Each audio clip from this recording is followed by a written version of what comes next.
Oleh karenanya aneh, ayat yang seharusnya merupakan bantahan telak kepada orang-orang Nasara dijadikan dalil untuk mendukung acara Natalan mereka. Saya heran mereka ini. Kok bisa dalilnya seperti ini? Padahal sebagian mereka katanya ahli tafsir. Tafsir mana yang mereka pakai? Ya, saya sudah cek buku tafsir, enggak ada seperti itu. Mencampur adukan antara bahasa Arab dengan bahasa Indonesia, enggak ada. Dan ini bukan masalah ringan ya ikhwan. Bukan masalah bid'ah sunnah lagi, bukan masalah kufur dan syirik. Anda bangga mengucapkan selamat hari di mana dicaci maki Allah Subhanahu wa taala.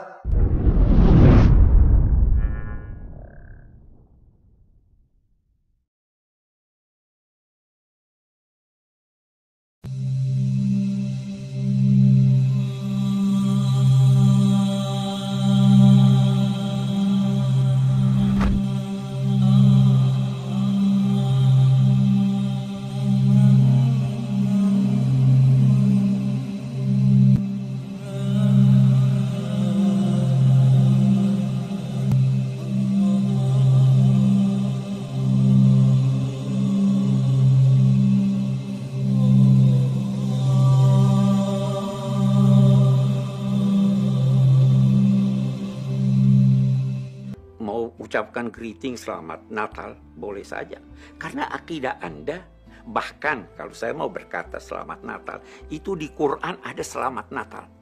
Yang pertama mengucapkan selamat Natal itu Isa alaihissalam.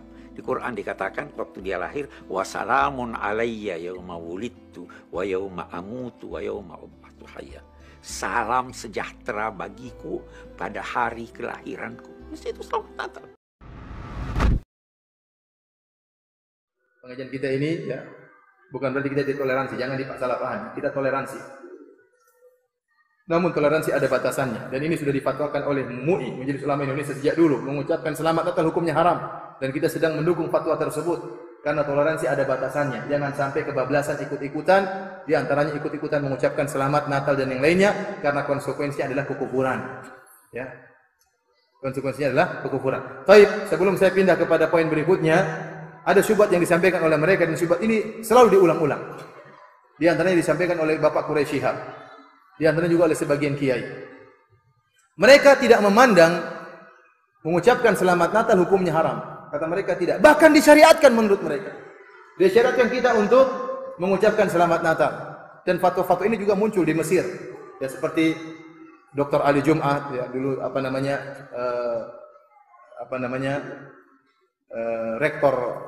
rektor Al-Azhar dulu juga membolehkan, juga sebagian orang-orang.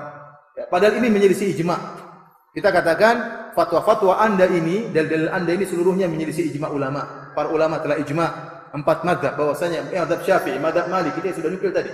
Mazhab Hanafi, mazhab Hambali, semuanya mengharamkan mengucapkan selamat Natal karena konsekuensi kufur yang ada. Bagaimana kita bergembira pada hari dicaci makinya Allah Subhanahu wa taala. Tapi para hadirin, karena Anda menyelisih ijma, maka tidak kita terima. Karena kalau setiap ijma bisa diselisihi, akhirnya banyak perkara yang jadinya halal sekarang. Akhirnya dibilang ini masalah khilafiyah. Sekarang ada orang mengatakan jilbab tidak wajib. Padahal ulama ijma jilbab hukumnya apa? Wajib. Sehingga sekarang orang mudah meninggalkan jilbab dengan alasan, oh ini masalah khilafiyah. Ini bukan khilafiyah. Ini orang-orang sekarang aja ngomong demikian. Nanti kalau setiap ada pendapat baru dikatakan khilafiyah, akhirnya apa? Ada orang-orang liberal mengatakan semua agama masuk surga. Di akhirat bukan cuma ada surga Islam, ada surga Yahudi, ada surga Nasrani, ada surga Buddha, boleh kunjung-kunjungan. Repot. Ini khilafiyah. Gimana khilafiyah? Ini bukan khilafiyah, ini pendapat lain yang muncul belakangan. Nanti lama-lama orang bilang ada khilafiyah, orang ateis bilang Tuhan tidak ada, orang Islam bilang Tuhan ada. Ada khilafiyah antara orang ateis sama orang Islam. Repot. Kalau kita buka pintu khilafiyah akan ada terus, kesesatan tidak akan selesai. Kesesatan tidak akan selesai. Selama iblis masih hidup, kesesatan akan terus berkembang. Iblis sudah mati belum? Belum kan? Berarti masih berjalan kesesatan tersebut. Tapi para hadirin dan hadirat yang dirahmati Allah Subhanahu wa taala, maksud saya, pendapat-pendapat yang mereka utarakan, dalil yang mereka utarakan tidak nyambung semua dan menyelisih ijma. Bantahan kita pertama kali, Anda menyelisih ijma, sudah selesai. Kedua, kita bantah secara tafsir. Apa dalilnya Bapak Quraisy Shihab? Dia berdalil dengan firman Allah Subhanahu wa taala dalam surat Maryam, di mana Nabi Isa berkata, "Wassalamu alayya yauma wulidtu wa yauma amutu wa yauma ub'atsu hayya." Keselamatan bagiku tatkala aku dilahirkan, tatkala aku meninggal, tatkala aku dibangkitkan. Saya ulangi maknanya. keselamatan bagiku. Coba antum bawa Al-Quran atau tidak? Surat Maryam ayat 33. Surat Maryam ayat 33. Surat 19 ayat 33. Kata Allah Subhanahu wa taala menukil perkataan Isa bin Maryam, "Wassalamu alayya yauma wulidtu wa yauma amutu wa yauma ub'atsu hayya." Keselamatan bagiku tatkala aku dilahirkan, tatkala aku meninggal dan tatkala aku dibangkitkan. Kata mereka, lihat, Allah memberi ucapan selamat atau Nabi Isa mengucapkan selamat atas kelahirannya. Ini dalil bahwasanya mengucapkan selamat Natal disyariatkan, bukan cuma dilarang. Bahkan dia apa? Disyariatkan. Bagaimana bantahannya? Kita bilang ini bantahannya sangat mudah. Pertama, para ulama ahli tafsir tidak ada yang berpemahaman seperti kamu. Buka tafsir manapun enggak ada seperti itu. Dan saya sudah membaca tulisannya Abdul Muhsin Al-Ghazali dalam bukunya tentang pluralisme. Dia berdalil dan dia menukil perkataan Al-Qurtubi. Saya cek ternyata bohong. Dan saya ulangi, saya tidak pernah ragu-ragu mengatakan mereka dai pluralisme mereka pembohong. Kenapa? Mereka sering mengecek, mereka sering menukil perkataan para ulama Ar-Razi, Al-Qurtubi, ya, dan para ahli tafsir. Ternyata saya cek ngawur semuanya, bohong semuanya. Karena saya berani mengucapkan ini karena itu disertasi saya. Saya sudah cek kebohongan-kebohongan mereka. Maka mereka itu adalah orang-orang yang mengaku ilmiah, ternyata tidak ilmiah. Mereka mengaku menyuarakan kejujuran, ternyata mereka tidak jujur. Mereka tidak jujur. Tapi para hadirin, mereka mengaku-ngaku harus objektif, ternyata mereka subjektif. Mereka itu omong kosong aja. Intinya, pertama tafsiran keselamatan atas kelahiranku ditafsirkan dengan ya, selamat hari Natal. Tidak ada satu ulama tafsir pun yang berpendapat demikian.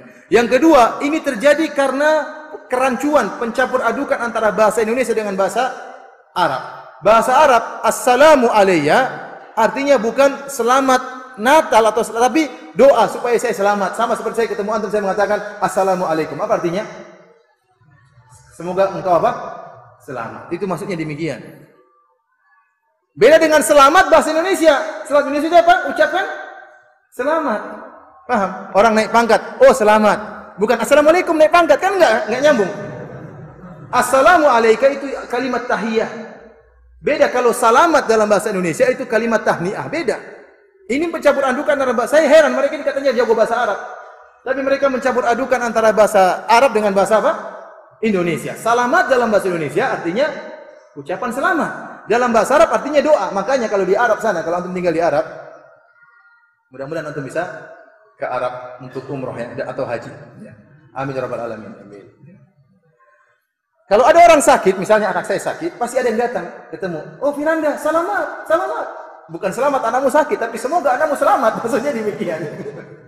Jadi selamat itu artinya apa? Semoga selamat. Bukan ucapan selamat sakit. Loh, gimana? Saya ulangi, di Arab sana kalau ada orang sakit, ada orang misalnya antum jalan kakinya patah ketemu teman, pasti dia mengatakan, Firanda selamat, selamat. Bukan selamat patah kakimu. Tapi maksudnya apa? Semoga engkau apa? Sembuh. Semoga selamat. Lah ini mereka mencampur adukan bahasa Arab dengan bahasa Indonesia.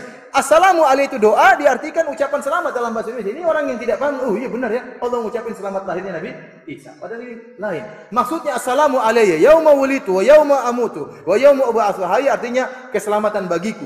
Tatkala aku lahir, tatkala Isa lahir tidak menangis, tidak diganggu oleh setan. Tidak seperti anak-anak lain kalau lahir dicuil oleh setan sehingga menangis. Yauma amutu, keselamatan bagiku tatkala aku meninggal dunia. Kenapa? Aku tidak disalib sebagaimana persangkaan orang-orang Yahudi dan persangkaan orang Nasrani. Allah mengatakan, "Wa ma qataluhu wa ma salabuhu walakin syubbiha lahum." Mereka tidak pernah menyalib Nabi Isa. Mereka tidak pernah membunuh Nabi Isa. Akan tapi ada orang diserupakan dengan Nabi Isa. Barrafa'ullahu ilaihi. Allah angkat Nabi Isa. Berarti Nabi Isa selamat tatkala meninggal. Selamat tidak disakiti oleh orang kafir. Wa yauma ub'atsu hayya, dan keselamatan atasku tatkala aku dibangkitkan. Bukan selamat bangkit dari kubur, bukan. Tetapi maksudnya tatkala aku dibangkitkan dalam kondisi dimuliakan. Bukan seperti orang-orang musyrik yang dibangkitkan, dihinakan, berjalan di atas kepalanya, dalam kondisi tidak bisa melihat, tidak bisa berbicara. Tetapi aku dibangkitkan dengan penuh kemuliaan. Ini maksudnya demikian ayat tersebut. Antum buka buku tafsir apapun begitu makna. Ada pendapat yang tapi tidak keluar dari pendapat ini. Kemudian kalau kita artikan sebagaimana maksud mereka, assalamu alayya artinya selamat hari lahir. Kalau gitu, berarti kita juga mengucapkan selamat hari matinya Nabi Isa. Karena ayatnya gabung, assalamu alayya yauma wulidtu wa yauma amutu, keselamatan bagiku tatkala aku lahir, tatkala aku mati, tatkala aku dibangkitkan. Berarti disyariatkan juga selamat mati. Apakah ada orang yang gembira dengan matinya seorang nabi? Jadi para hadirin dan hadirat yang dirahmati Allah Subhanahu wa taala, kelaziman dari perkataan mereka pendalilan dengan ayat ini, assalam diartikan dengan selamat, berarti kita ada hari keselamatan akan lahirnya Nabi Isa. Baik. Baik, yang kedua bagaimana? Keselamatan ucapkan selamat atas matinya Nabi Isa. Ini kekufuran. Siapa yang gembira dengan matinya seorang nabi? Ya. Apa antum gembira kalau Nabi Muhammad SAW meninggal? Sementara para sahabat menangis. Gembira dengan matinya seorang nabi, ini kekufuran. Terus bagaimana mengucapkan selamat atas hari kebangkitan? Nabi Isa dibangkit, Nabi Isa selamat bangkit. Enggak. Oleh karenanya maksudnya assalam di situ adalah bukan ucapan tahniah tapi tahiyyah, yaitu ucapan doa. Ucapan doa. Maka kita katakan mereka tidak punya dalil sama sekali. Dan kalau antum perhatikan ayat, coba antum perhatikan, saya bacakan surat Maryam. Allah sebutkan berbicara tentang lahirnya Nabi Isa, ya. Bagaimana ibunya Maryam hamil, kemudian kesakitan, kemudian lahirlah Nabi Isa. Kemudian Nabi Isa berkata, "Qala inni Abdullah atani al-kitaba wa ja'alani nabiyya." Bayangkan ini ayat dijadikan tentang bolehnya ucapan selamat Natal, padahal ayat tersebut dari awal sampai akhir menjelaskan Nabi Isa seorang manusia dan nabi, bukan Tuhan. Qala inni Abdullah. Isa berkata, aku adalah hamba Allah. Atani al-kitaba wa ja'alani nabiyya. Allah berikan kepada aku kitab dan Allah jadikan aku seorang nabi. Wa ja'alani mubarakan aina ma kuntu wa usani bis salati waz zakati ma dumtu hayya. Dan Allah mewasiatkan aku untuk salat dan bayar zakat. Bayangkan, apakah Tuhan suruh bayar zakat? Ada Tuhan suruh bayar zakat? Ada Tuhan suruh salat? Makanya coba antum buka Injil, antum dapat di dalam Injil Nabi Isa itu berdoa, Nabi Isa salat. Nah, Tuhan kalau dia Tuhan, dia doa sama siapa? Tuhan minta sama siapa? Tuhan sujud sama siapa? Ini dalam Injil ada.